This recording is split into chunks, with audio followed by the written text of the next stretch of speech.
le cinéma doit être très fort, en particulier le cinéma malien.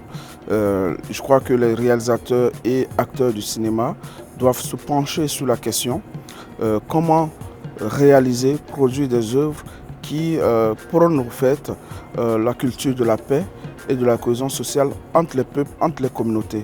Parce que sans paix, on ne peut pas avoir de développement. En tant que cinéaste, qui sommes en train de travailler pour faire en sorte qu'il y ait cette question de la cohésion sociale, c'est important que nous sachions d'abord en fait dans nos films comment faire en sorte de ne pas répandre certains stéréotypes ou de faire en sorte de les casser. L'image est beaucoup utilisée dans nos sociétés, dans nos pays, pour soit sensibiliser, pour révéler des choses, ou même pour affirmer des choses. Quand je dis cinéma dans son ensemble. Je parle de documentaire, je parle de genre fiction.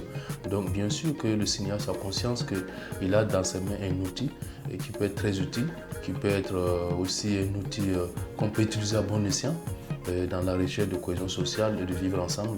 Dans ces cas, par exemple, le film d'Ami Mamani, L'Envoyé des dieux, quand même, qui met à lumière cette question de tous ces problèmes qui minent les Sahel aujourd'hui. Je vais citer aussi le film de Bouba Gingare, Les Patrouilleurs aussi, qui aborde dans le même sens.